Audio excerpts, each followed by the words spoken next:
All right, we're live. I'm laughing even before we get started here. All right.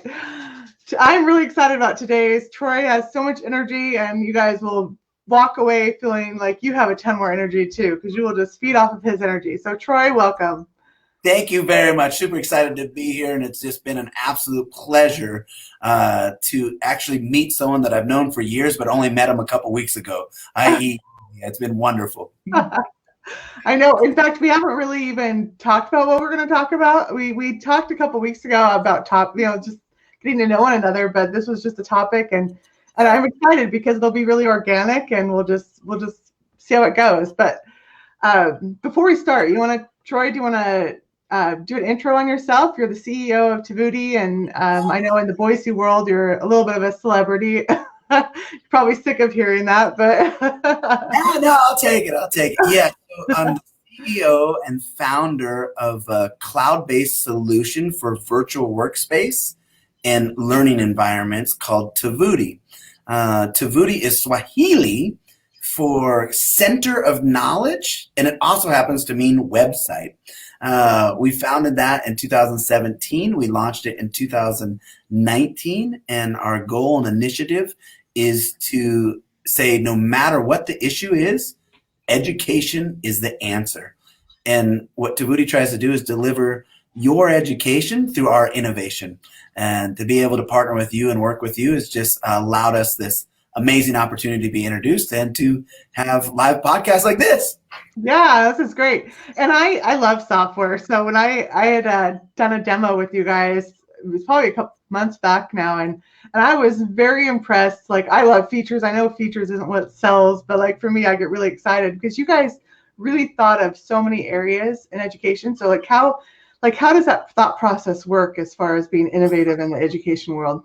So it's a great question. Thank you so much. And I'm going to take you way left and then take you right. And I know that my sister from another mother will know exactly what I'm talking about. It really came from my past. And for those that are listening and watching, I didn't have the traditional pedigree. I didn't have the traditional, hey, go to college and do this and do that. My mom's a three-time recovering drug addict off of hard drugs. She'll be clean 8 years this November 26th. My kid sister is profoundly deaf. She's developmentally delayed, and I am her guardian. My kid sis is the love of my life, and she's been living with me since '98. Still lives with me to this day. And matter of fact, we're getting ready to get her own place, and I'm very nervous about. Oh, But education, when you ask about Tovuti and how education came about, it was challenging the old modalities of learning. It was challenging the areas of which everybody said, this is how you learn. You learn this way. And as myself, coming from a background of, like I have my ADHD pills here, I tease everyone when I tell them I got a PhD. I was poor, hungry. That was my PhD. But I realized I had a different way of learning. And just because you didn't pay tuition doesn't mean you didn't pay attention. And like you, and I know this, like you paid attention. And you paid attention and you figured out a way to solve a problem. And that's what Tovuti did through education and online. We granted access through education online, through gamification, journification, and through disrupting the modalities of the traditional way of learning. So that's how we came up with it. so I'm taking notes too. So this is great. So, I love that we learn different ways, and I love that people are becoming more innovative in how even in the schools are being forced to become more innovative right now, and I love this disruption movement that's happening because I agree. I think there's been a needed shift to apply to different ways people learn, and I love that. So when you say journification, I assume you're talking about like the journey and how you and the pathway it goes. And I remember you had mentioned this the last time we had spoken. So I love that. So expand a little bit on that. Yeah, again, inspired by my kid sister, who just is, in my mind, the way that I describe my kid sister is Picasso. Because if you've ever seen a Picasso, some people look at it and go, I don't understand it. I don't get it. Or they look at it and they're like, ooh, that's strange. It's weird. But once you really see from here or see from this third eye, Picasso's brilliantly beautiful. Brilliantly beautiful. And that's my kid sister.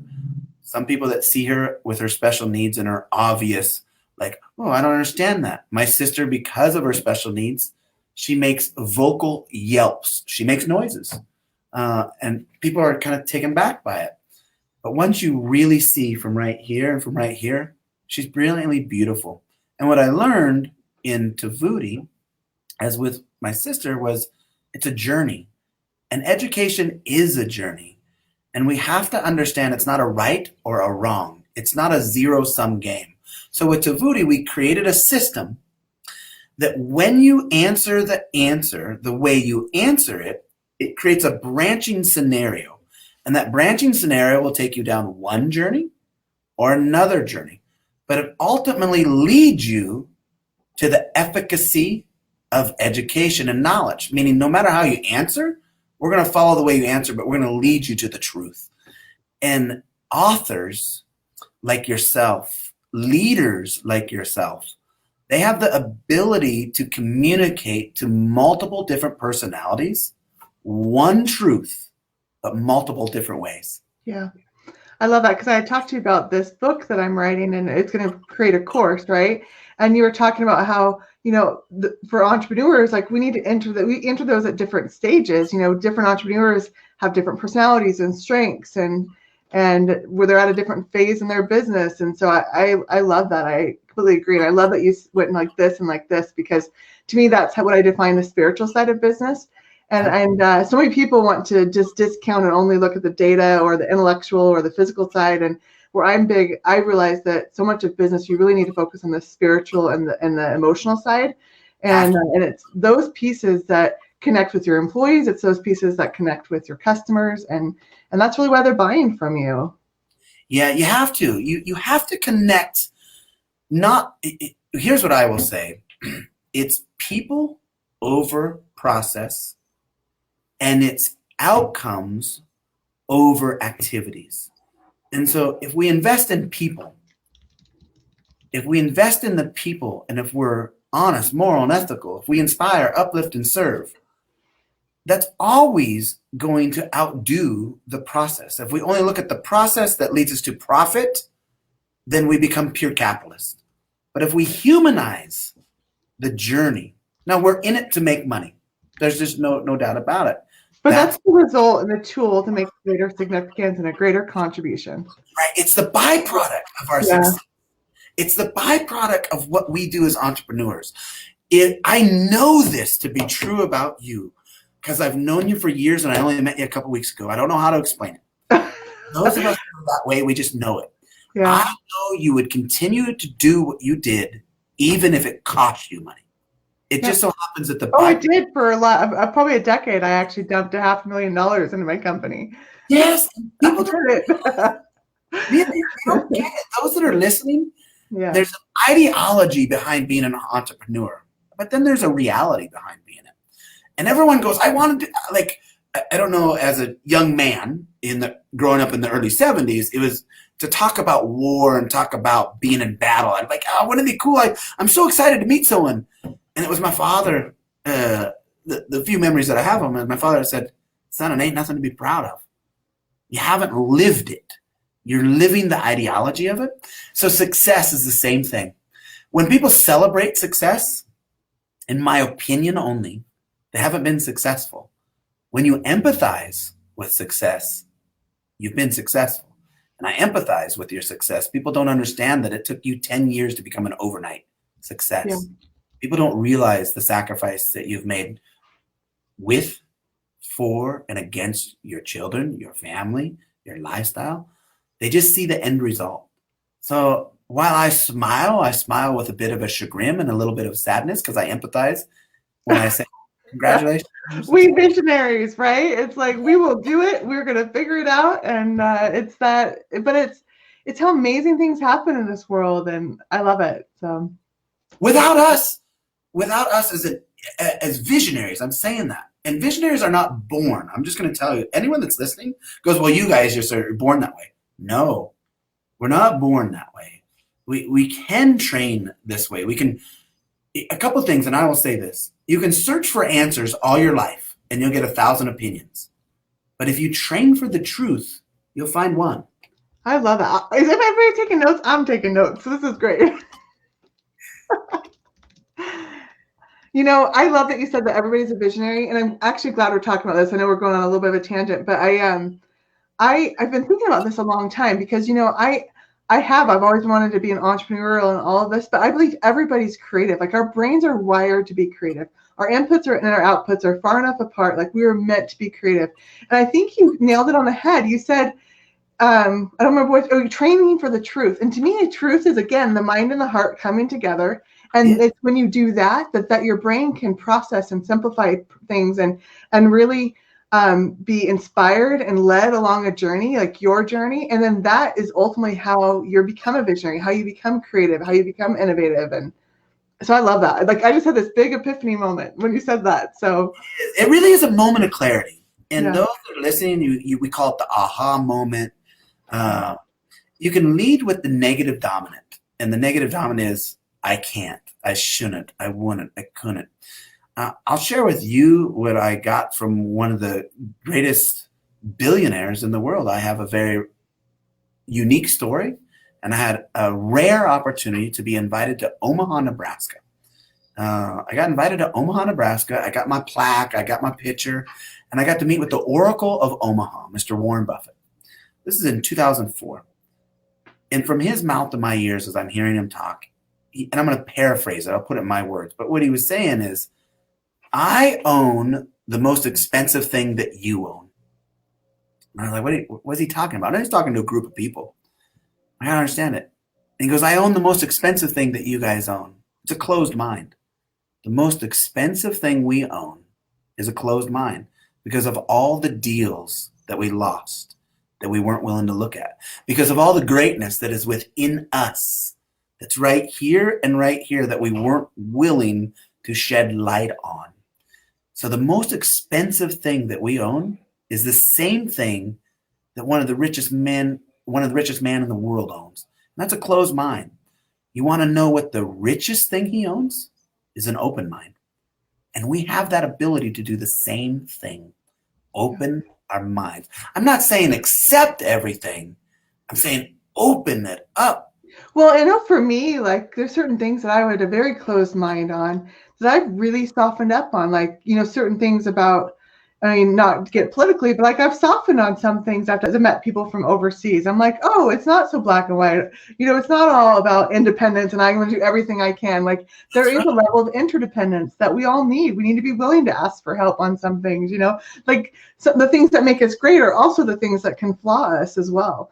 And so I love that. And actually it ties to education so well because one of the title I think of this live was, you know, how education is going to be changing in this based on what's happening right now and beyond. So with what you just said, Troy, wrap that back around to that comment. Like what do you think should change and might, like what do you think should change, you think will change in the future?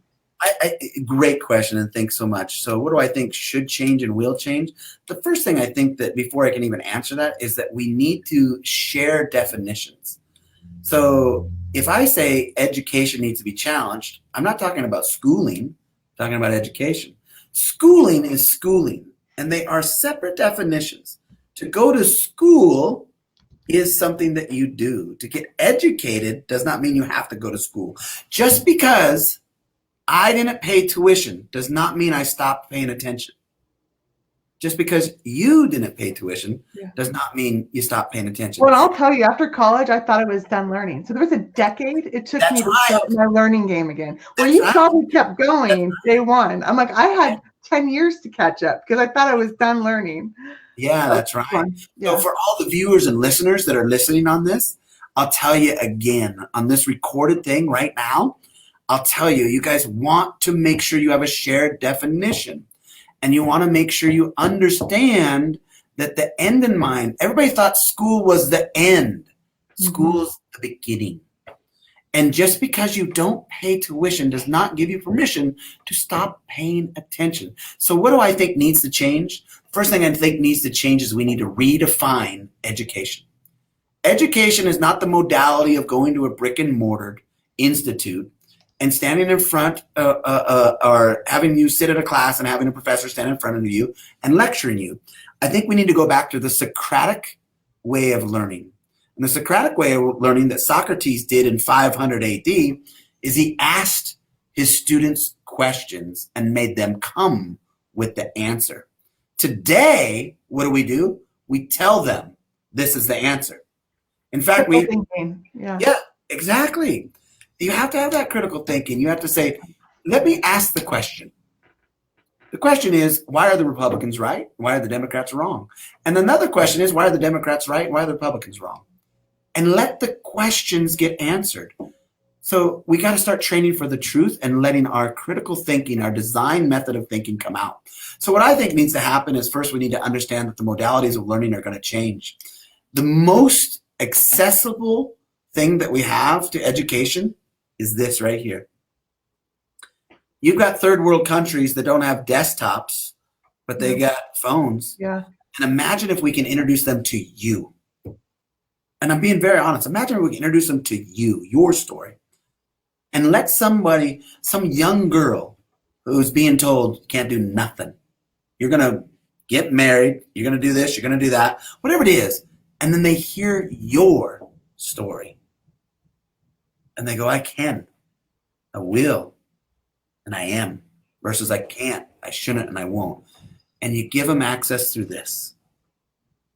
So our job, your job, is to have the privilege of being able to give the gift of reciprocity and educate people on their own greatness. Your responsibility is to continue to be great. Yep. I love it. That's like my purpose is I've lived my life being true to my purpose, and I want to inspire others to be true to their purpose by becoming the best version of themselves. And the only way you do that is by seeking truth, right? Seeking who you really are and being willing to accept who you are and be willing to dig deep, and I mean, there's so much pride and so much, I don't want to give vulnerability. And it's like, to me, that's a sign of weakness. When I see people be vulnerable, just like you've been like that, I love that. I connect really quickly with people that are like that. And what we do through technology and through training for the truth is we combine those together. So what do we do in the future? Well, in the future, we create these learning platforms, not just mine, anyone's, but we introduce education and opportunity through the convergence and the marriage of accessibility and technology. The world is not 10 miles to the left and it's not 10 miles to the right. The world is global, and it's not just this universe, it's the next. So if you look at what's going to happen in the future, we're going to start learning that the platform of education is accessible to everyone. Our job is to make it accessible. Yeah. I didn't get to go to Harvard. What school did you? Mia, what school did you? I graduated from Boise State. So you graduated Boise State, but you hear about Harvard all the time. Yeah. You hear about the Ivy Leagues. So why didn't you get to go to Harvard? Well, it was accessibility. It was regional accessibility. It was financial accessibility. It was geographic. It was whatever it was. But if you could go to Harvard through this, that would have changed your world. But if somebody could see you, you are their Harvard. You are their Harvard. My kid's sister would literally think you as a rock star. And how amazing is that? You're young, you're beautiful, you're intelligent, and you're a disruptor. Yeah. And you're all of those. But all of our viewers listening, watching right now are the same. It's just our job to let them know it. Yep, I agree. Wow, this is amazing. I'm very impressed. This is great. All right, so I was going to talk about sorry, I'm looking at my notes because I had a thought and then I lost it. But something that I talk a lot about is simplicity. And I was talking to somebody on my team, it was probably a few months ago, and I'm probably the most complex person because I see all these details and I'm like, oh, I overcomplicate things, and because I see all the details. That's a gift I have, as I can see them all. And but she says the way you get simplicity is by having a deeper understanding. And I thought, I love that, because that's really what education is is you're simplifying things where you can start to understand truths, just like you said. And another thing I've become opinionated on is I feel like the Industrial Revolution kind of forced us to just do one thing really well, and that was it, right? And then now we have the information era, and what that's doing is allowing us to be really broad and not go deep. So I'm like, okay, we got to figure out a balance between the two and figure out how to be able to still be specialized and do something well and be an expert in that, but then go broad, because it's that broad, the ability to have be able to educate yourself on different areas, just like you're talking about all these different areas. It's that allows you to be creative and innovative. And so when we talk about everybody's a visionary and everybody's creative, like I think it's the balance of both of those that allow you to do that. So do you have any thoughts on that? I do, yeah. You know, as a matter of fact, I love that you mentioned that. And the things that I think and hear when you say that is I think about opportunity. And in the Industrial Revolution, it was niches to riches, like focus on one skill set, one thing. But I think that got overbalanced on the pendulum swing. And pretty soon it was, you're only supposed to be a carpenter. Your father was a carpenter, you need to be a carpenter. You're only going to be a mechanic. Your dad was a mechanic, you need to be a mechanic. Your mom was a school teacher, you're going to be a school teacher. And there's nothing wrong with legacy. But how do you have opportunity if you don't have options? You can't have opportunity without options. If you don't have options, you don't have choice. And if you don't have choice, you don't have opportunity. And so if you present through the information era opportunity, which is a bunch of options, so that somebody can have free choice and go, I resonate that way, I resonate this way, but then focus them in on the tracks. It's like a sheep herder versus a cattle rancher. In my sister's learning path, because I'm her guardian and I have to work with her in different ways, I start out as a sheep herder, meaning I kind of set the fence wide, and I know where my flock is at. Not that I'm referring to my sister as a sheep, but I know where she's at, and I let her kind of wander and drift, but I keep her in line so she doesn't get hurt, so she's safe. But once she finds something, and she's like, oh, I'm sticking on this, then I turn into the cattle driver and I go, stay there, stay there, stay there, keep going, keep going. But I let her make the choice through the options. And I'll give real life examples. For living skills, I was tasked with teaching her living skills and a career path. Her IEP, she ranks anywhere. So she's 39, but she's like a 12-year-old forever. Her IEPs and stuff put her at anywhere from 12 to 14 years old. So I was like, okay, well, what do I do? So I bought a makeup kit. I bought a nail kit. I bought a cook kit. I bought a paint kit. I bought a mechanic kit. I bought all these different kits, not gender biased whatsoever, just different kits and all over things, as much as I could think. And I set them all out, and I gave no direction. And I just set them out. I didn't give them to her as a gift. I didn't tell her they were hers. I just set them out. And she'd come down for breakfast. She'd come down for lunch, come down for dinner, and she'd pick one up. And what is this? I go, oh, that's a mechanic kit. You learn how to work on cars. You learn how to work on trucks. Oh, and they were just little tiny cars and truck toys kind of things. And I'm like, what is this? Well, that's a nail kit. And so you can learn how to make nails. You learn how to do this. Once she picked, which, by the way, what she picked was welding. So again, I wasn't gender biased. She's like, does she weld? Does she? Yeah, she welds. Yeah, I got her this. Now she's not a TIG welder, and she's certainly passing. But we got the face mask, and we got the little welding thing, and then I found this thing called Bondic. Bondic is basically liquid welding. It's amazing, by the way. Like Bondo? Is it like Bondo stuff? Yeah, it's like Bondo. Yeah. So she fixes everything, even if it's not broke. Yeah. So I thought, because typical me, born in the 70s, it's going to be hair, it's going to be nails. No, yeah. It was welding. That's really cool. Well, I have 3 boys. They're 3, 5, and 6, so really close together. And it's been a great experiment, because what you realize is how different, and you can see it at early age, just how different they all are. And you can see their strengths, you can see their weaknesses. You're like, oh, my son's going to struggle with anger when he gets older. Or my son, like there these other, or this one son, man, he's going to be he's going to break. I mean, he's going to be a lady. Like the women are going to love him, and like you just never know. And, you know, I have a son who's on the autistic spectrum, and Congratulations. yeah, I know. But he has the biggest capacity to love. And I've told him that from day one. I said, you can love people more than, I mean, we can all learn from you because you have the ability to love. And he loves to draw like animated characters, and he at least has his 10,000 hours in. So and I'm actually having him do an avatar for our company, because we're doing like some Facebook bots and different things, and we wanted an avatar to put to it. And I had him do it, and the first round came back, and it was amazing. I'm like, it's pretty cool to see, you know, just when you see people's strengths and have those come out. And I really hope that education and everything starts to gear this direction but it takes all of us willing to look internally, willing to see, who am I? What are my strengths? What's my purpose? What is my superpower? What am I supposed to do in this life and in this world?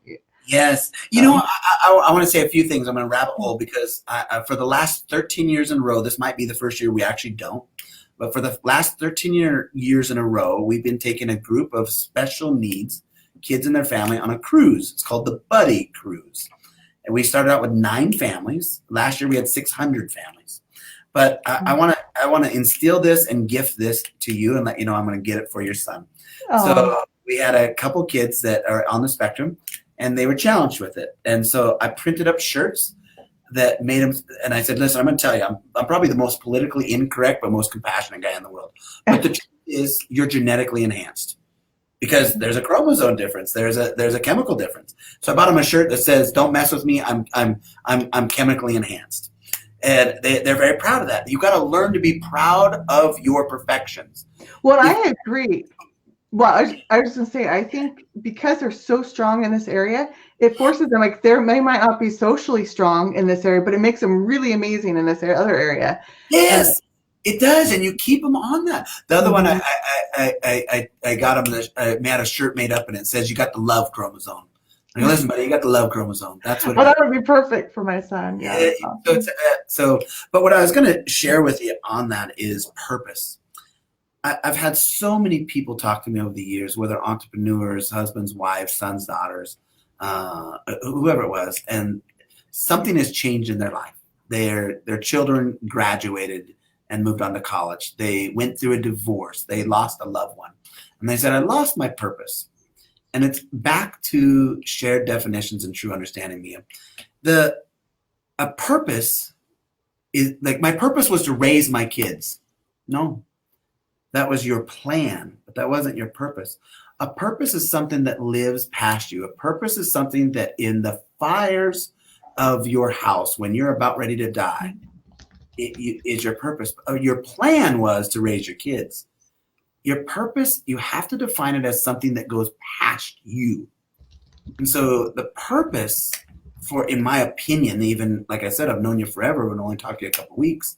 Your purpose is to educate. Your purpose is to inspire.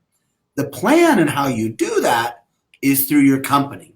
The plan and how you do that is through education. But your purpose, how it's going to live on, is through the people you educate. Yeah. And that is, everybody has their own purpose. I have one, just like you have one. And I'm actually writing, it's actually not a full book. It's more of a guidebook around vision, purpose, and values. And we were calling that the center point for our company. And I love that you said that it lives past you. And it's true. I think that every company too is an education company. They're all media companies. Like your job as a company, like even my husband's in the asphalt industry, right? He's not in the asphalt industry. He's in the education business. Like you need to educate people on whatever your purpose is for your business and whatever problem you're solving for your customers. And it's like that education is business anymore. Like that is the world that we're in. And it's never going back. The people, like there used to be a statistic where 80% of sales happened after you talk to somebody. Now it's at 80% before you even talk to anybody. And over the next decade, I bet that's going to creep its way up to 100 pretty close. And I know a lot of sales are done at 100 already. And so why are they buying from you before then? It's because you're educating them. And that just proves that education or trust can be built through education and through online. No matter the issue, this is what I say all the time. No matter the issue, education is the answer. No matter the issue. War, political strife, difference of opinions. Viktor Frankl, who is a famed neuropsychologist back in the day, he graduated under Freud. The reason Viktor Frankl is near and dear to my heart, he's long since passed away, but he was a big advocate for the special needs community during the Holocaust. Hitler was eradicating special needs. He was eradicating them, and Viktor Frankl stood up and said, wait a second, there may be something there that you're missing. And he did that to literally save special needs community. But he became a famed philosopher and a famed humanist, living into the mid-70s. He was also a Holocaust survivor himself. But one of the best things he says, seek to understand before you seek to be understood, and the world will be at peace. As Americans, we're so quick to sell you on our position. We're so quick to sell why we're the best. And we're so quick to get you to understand me. I need you to understand me before I even try to understand you. And Frankl said, if we seek to understand before we seek to be understood, the world will be at peace. And that's education. Yeah. And it's marketing. You know what I mean? I think that can be applied to so many areas. Of course, if you look at any salesperson, you've said it, the death of a salesman is dead. The best educator is the best salesman, because we're making decisions on education. We do business with people we love, trust, and desire. So I desire to be like them, I love them, or I trust them. And how do we get love, trust, and desire? We educate them on how we live, on how we work. We educate them on why we do what we do. And so that is the best marketing tool. It's the best closing technique. It's just not as overt. Yeah. And it's authentic, because authentically, we've had clients come to us and they go, we're not the right fit for you. We're just not the right fit for you. But the guy that is the right fit is down the street. And I've had those. That's why you have to know your purpose and your vision and your values so that you can choose which customers you want to do business with too. Yes. And these are no cliche stories. I'm going to give you I literally had a customer come back because I referred him to another learning management system. And I referred him to another learning management system. And he said he went through the demo. And as he went through the demo, they were talking about how the other learning management systems sucked. And then they said, and this is why Tovuti's no good, because we do this, we do this. And he goes, I need to let you know, Tovuti referred us to you. That man came back to our company and said, I know you said we're not a right fit, but we will be, because we're the right culture fit. We landed the client because we didn't talk bad about our competitors. That's education. And that's leading with your principles. Yeah. And I think we're talking about the customer perspective, but you use the words love, trust, and desire. And I think about employees and what makes a good culture internally. Employees need to know that they have a safe space, yes. and they need to know that what they do is loved and appreciated. And they use the word trust, they have to know they can be trusted and be able to speak up and make choices. And you can't. I would say 98% of every employee we have come on board with us. We were just talking about it today. There's 8 to 3 month or 8 week to 3 month time period where they have to go through this rehabilitation where it's no, you can have a voice, you can speak up, and and it really allows people to flourish and grow. And I think having a place, like you said, this journey, this education where they can also grow and expand their knowledge. Maybe they work for you in this position right now, but they have this desire to move into this other position. So it doesn't mean they have to go back to college for it anymore. You can make these tracks in your company for them to grow. And I think millennials and the younger generation, they want that. They have to see that trajectory, or else they'll get antsy and leave. They need to know their pathway ahead. They're passionate people. They're purposeful people. I think the older generation can learn from a lot of the younger generation because they are driven and passionate. Right. You build an amazing culture, and that's something to be complimented because it takes time. And building a culture of authentic truth that's a fail-safe environment really, really blossoms creativity and blossoms disruption in the market. And disruption is a bad thing, by the way, or not a bad thing. It's a good thing. Disruption in the market, when we're talking marketing, is a good thing. Yeah. That's how we find out how to do things better.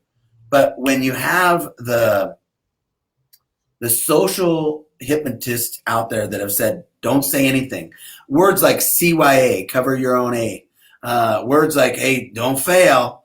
These set us up and box us in. And so it's a detoxification at a culture company like yours. We're the same way. The first day I hire someone, I say, you have permission to fail. Fail fast, fail early, fail often. Didn't you get an award recently too for culture? We did. I saw something on LinkedIn. So yeah, we got the #1 place to work in Idaho, right on the heels of the CEO of Influence. Both of those were earned by us, and they were earned for us. I believe in a tabletop mentality at work. A flag top mentality is the flag is the CEO, the founder. Everyone knows about the CEO. Everybody knows about the founder. Nobody talks about the pole that holds the flag. Nobody talks about the string that pulls it up. And nobody talks about the concrete foundation that keeps that in place. What that is your employees, your staff, your partners. But the flagpole mentality says, talk about me, talk about me, talk about me. We have a tabletop mentality in culture. The legs on the table, as the tabletop rises, all bellies get filled. And so everyone on my team, if I get nominated for an award, that means somebody in my team has to get nominated for an award. Because I want my team to be known as the best marketing person, the best CFO, the best CEO, the best COO, best CTO. Because as those legs move up, so does the table. But I don't want to own it all because it's not ours. When someone asks, who built your technology? I say, we did. Yeah, but Troy, you don't even know technology. And I go, I know, but we did it. Well, who built your sales team? We did. Well, who's your CEO? We are. It's a flatterarchy, and that's a true statement. A flatterarchy is a holistic approach to management, but we're a flatterarchy. I really sincerely believe, whether you know it by design or by instinct, so are you. You ooze openness. I feel comfortable, and now I'm not weak. I'm embracing the power of vulnerability. And there's a difference. When I'm weak, I'm like this. When I embrace the power of vulnerability, it's because I've got someone that's communicating to me here and here, and I feel I can talk to you. Yeah, no, I have similar philosophy. We both have the title CEO, but I'd rather have chief visionary but even then I hate the word chief too. I'm like, I'm just the visionary. I'm just the one, that wakes up in the middle of the night with great ideas, and my team is gracious enough to get behind my vision and implement it. Like, I couldn't do it without my team. And it really hit me hard the other day when I did a live with somebody, and she's like, we all need to get behind other people's visions. And that struck me because I'm like, I am all about my vision and this and that. And I realized I haven't done enough to get behind other people's visions, because I couldn't do what I'm doing if I didn't have a team that was willing to get behind my vision. And so it was a cool situation where I was like, I need to be better. Like, it was one of those humbling experiences. So. And I'll expand on that. So for me, I tell everybody I want to be the community enablement officer. I want to enable success. I want to be the community enablement officer. And you're the same. I just know it. You're the same. Yeah. And when we get behind somebody else's vision, it's I guess I'll take the same approach but different angle. I don't know that we need to get behind someone else's vision. We need to enable somebody else's vision to get supported by those that align with it. And I need to do a better job on it myself because I get so myopic on mine. Yeah. I'm like, wait a second. I need to enable that person, that visionary, to find support that aligns with that person's vision. Yeah. And so that way I'm not giving up on mine. Well, and that's really what we do as our company, really, too. When I think about it, like, that's what we're doing is we're trying. A lot of it can be done with our team too, but we have one vision, but really, I always tell the people that work at our company, it's like you have to put on different people's visions hats and make sure that they can get behind the other person's vision as well, because they have to be able to work for them just like they're working for me. That's right. Here's what I've learned.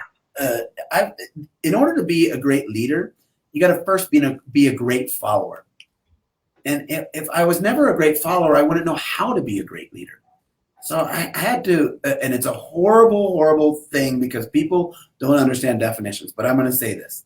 You have to learn to submit to being a great follower. And oh my gosh, you say submit to people, and I'm not submitting to nothing. I'm not doing this. And I submitted to my greatness. I'm a practitioner. On that note, really fast. So Yeah. freedom. So a lot of times people define freedom as the right to do anything you want. Like what I like, the definition of freedom I like is the right to choose who you align with. So just like you use the word submit, like we don't find happiness by not committing to anything. We find true happiness by choosing a group, like whether you want to call it a cult or a group or church or a community group or whoever, like people get behind things because that makes them feel fulfilled. And so if we're not aligning with anybody or anything, we're not going to be happy. Yeah, you're keeping your guard up to everything. You're guarding happiness out. If you submit to if you submit to your greatness, if you submit to the fact that, you know what, you just might be good enough. Who said that you weren't? We call it learned helplessness, right? Learned helplessness. Somebody told you you couldn't, you shouldn't, you wouldn't, and you learn that. Helplessness is not innate. It's learned. And we got to unlearn it. In fact, we got to learn how to be explorers. We got to learn how to be visionaries. We got to learn how to be leaders. And what we got to do is we got to learn that there is no way to happiness. There is no way to happiness. Happiness is just simply the way. I love it. Yeah, you can have happiness during the journey. So I love it. So I know we're at 40. We could probably go for 5 hours, you and I. But I don't know if we finished all of them. We talked about defining definitions. So to wrap up, there were 3 points. Make sure you understand the shared definitions. And then what were the other 2? So we want to make sure that we understand the shared definitions. And then you want to, if you're relating it to the education, like what's going to. So first, we got to make sure we share the definitions. The second things that I think that need to change is the modality of learning. The modality of learning is not an institute. It's not a brick and mortar. It is one way to learn. It's not the only way to learn. And so what I think needs to change is the understanding of education being a journey and not a destination. Okay. We never stop learning. So I've heard from multiple people with advanced degrees like yourself that have clearly stated, like, I thought I was done and I realized I just begun. And that's because we set learning as a destination versus a journey. A journey is just forever. Yeah. So we need to challenge the modality of brick and mortar. I think that needs to change. And we need to understand education as a journey, and a lifelong learner is where we're all at. And then where I think the world is going, I think the world is going to mobile. And I think the world is going to collaborative communities, meaning if I could have access to a Harvard professor through a mobile device because somebody's willing to stream that, and that Harvard professor is supposed to be the greatest, then why not give me access to it if I'm willing to pay for it? If I can have access to this right now, to this podcast, to you, why not? Yeah. We need to make that accessible. I agree. Are you following Tony Robbins and Dean Graciosi's movement that they're doing? Yes. They're on a mission to change the way education was done. And obviously Dean and Tony didn't have higher education either. And it's like, and I'll leave kind of with my opinion of experts too. It's like, a lot of people will be like, oh, this didn't work for me. I followed this expert and I'm trying, it's not working. But it goes back again to the heart and mind thing. You need to listen to experts. You need to gain knowledge, but then you need to process that for your own experience, your own purpose, your own being, and then process it all and then spit out your own output, right? So get the inputs, process it, and then do your own output, and don't debilitate yourself with, I got to do exactly what the experts are doing. So what are your last thoughts for anybody that's listening? Did you freeze? I think you're there. You're there. You had a perfect stillness. Here's my last thoughts. The last thoughts and kind of words of wisdom is first recognize the fact that we're all perfectly imperfect. We're perfectly imperfect. Be proud of your imperfections. Because you were made by, I'm unapologetic when I say I'm Christian. I'm unapologetic when I say I think America is the greatest country on God's green earth. I love all countries and I love everybody. But I'm proud of the way I was made. I'm proud of my imperfections. Listen. You have 2 ears, 1 mouth. Use them accordingly. Listen. Listen to you. Listen to those that you are inspired with.